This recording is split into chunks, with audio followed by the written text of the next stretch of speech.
झारखंड में जैन समाज का सबसे बड़ा पवित्र तीर्थ स्थल है सम्मेद शिखर जी। उसको पर्यटन स्थल घोषित करने के विरोध में पूरे भारतवर्ष ही नहीं विदेशों में बसे जैन समाज के लोग लगातार सरकारों तक अपनी बात पहुंचा रहे हैं और बता रहे हैं कि ऐसे पवित्र स्थल को पर्यटन की दृष्टि से खुलेआम ऐसे आज़ाद छोड़ना नहीं चाहिए, क्योंकि यह पवित्र है और सबसे बड़ा आस्था का केंद्र भी है। बाड़मेर में बहुत बड़ा प्रदर्शन हुआ था बीते दिनों और आज यहां पर सामूहिक उपवास रखा गया है।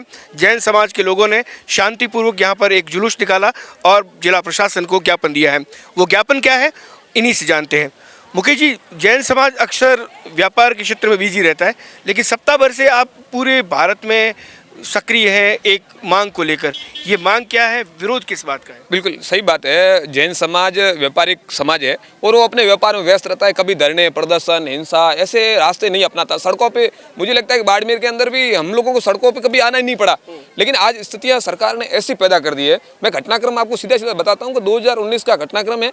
वहाँ पर बीजेपी सरकार हुआ करती थी और केंद्र में भी बीजेपी सरकार। उन्होंने एक प्रस्ताव पास किया, अधिसूचना जारी की कि सम्मेद शिखर जैसे पवित्र तीर्थ जहां पर हमारे 20-20 तीर्थंकर मोक्ष गए और ऐसी केवल भूमि जिनकी मिट्टी को हम सर पे लगाते हैं और लगाते हैं कि हम वहां जाके आ गए तो पवित्र होके आ गए, ऐसा लगता है। और उन्होंने उसको पर्यटन क्षेत्र घोषित करने का जो फैसला किया वो हमारी आत्मा को चोट पहुंचाने जैसा है। हमारे मतलब दिल को एकदम ठेस लगती है। अंदेशा क्या है, अगर पर्यटन स्थल ये घोषित हो जाता है तो जैन समाज किस बात से भयभीत है कि वहाँ पर पवित्रता को किस तरीके से खतरा है? ये वहाँ के राज्यपाल महोदय रमेश जी बैस ने अभी 2-3 दिन पहले वन और पर्यावरण मंत्रालय भूपेंद्र जी यादव को चिट्ठी लिखी और उन्होंने खुद ने कहा है ऐसे वीडियो आने लग गया जहां शराबियों का अड्डा बनने लग गया, मांस मदिरा और खुलेआम मतलब ये बाइकिंग वगैरह वगैरह। जबकि पवित्र जो क्षेत्र है, तीर्थ स्थान है, उनकी मर्यादा बचनी चाहिए। हमारा सिर्फ इतना कहना है, संस्कृति और धर्म को बचाने के लिए आप उनके साथ छेड़छाड़ नहीं करें बस। बीच में एक मैसेज वायरल हुआ कि आदेश वापस ले लिया गया, वो क्या था? नहीं, उसमें पूर्ण सच्चाई नहीं थी, लेकिन वो कहीं ना कहीं सच था। वहाँ के माननीय मुख्यमंत्री हेमंत सोरेन साहब ने हमारे प्रतिनिधिमंडल के साथ मीटिंग की और उन्होंने आश्वासन दिया है कि राज्य सरकार आपके पक्ष में अपनी बात रखेगी, कदम रखेगी। लेकिन हम लोगों के साथ 2019 में छल हो चुका है। ये वोटों को लेकर, राजनीति को लेकर उन्होंने 2019 तक सरकार ने, बीजेपी सरकार थी, उन्होंने आश्वासन दिया था कि हम ये जो तीर्थ क्षेत्र इसको पर्यटन क्षेत्र बनाया इसको हम रिटर्न कर लेंगे अधिसूचना को, लेकिन उन्होंने ऐसा नहीं किया। अब हमको लगता है कि हमको सतत संघर्ष करना है, सड़कों पे आना है तो आना है। हम लोग संघर्ष करके रहेंगे। सरकार से हमारा सिर्फ इतना निवेदन है कि आपने जो अधिसूचना जारी की है आप उसको रिटर्न करें और हमारे इस क्षेत्र को पवित्र क्षेत्र घोषित करें। इसकी सुरक्षा के लिए इसको और बेहतर कैसे करें आप वो करने के लिए करें। आप इसको बिगाड़ने के प्रयास नहीं करें। बिगाड़ने के लिए आपको कुछ करने की आवश्यकता नहीं है। जैन समाज कितना दुखी है सर कि इस तरीके का एक जैन तीर्थ को लेकर आदेश जारी किया या अधिसूचना जारी हो? जैन समाज बहुत ही दुखी है। वो पर्यटन रहता है, उनको निरस्त करना चाहिए और पवित्रता बनी रहे, यही प्रयास करना चाहिए सरकार को। और लगातार ये संघर्ष जारी रहेगा? लगातार जारी रहेगा।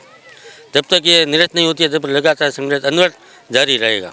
अच्छा, ये बताएं कि ये जो आदेश आया उसके बाद प्रदर्शन हुए, ज्ञापन भी गए होंगे, सरकारों ने इसको लेकर कोई रिप्लाई किया जो आप तक पहुंचा हो? सरकार ने हमारे को मौखिक रूप से आश्वासन दिया है कि हम ये जो हुआ है अधिसूचना जारी, इसको हम रिटर्न कर लेंगे, लेकिन जब तक पूर्ण रूप से लिखित में जब तक नहीं आता है तब तक ये धरना, प्रदर्शन और अहिंसात्मक रूप से ये कार्यक्रम हमारा जैन समाज का आगे भी चलता रहेगा अनवरत। आज क्या यहाँ पर आयोजन था?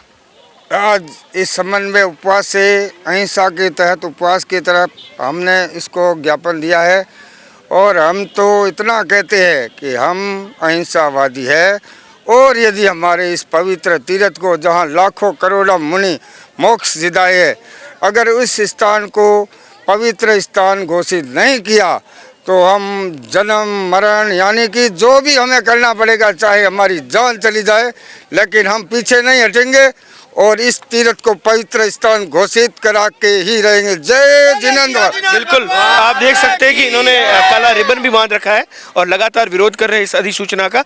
इस विरोध को देखते हुए सरकार को भी सोचना होगा कि जहां पर इतना बड़ा आस्था का केंद्र है वहां आप किसी भी तरीके से कोई सरकारी आदेश देकर उसकी पवित्रता को भंग कैसे कर सकते हैं। सहयोगी जसराज जांगिड़ के साथ दुर्ग सिंह राजपुरोहित, द बाड़मेर टाइम्स।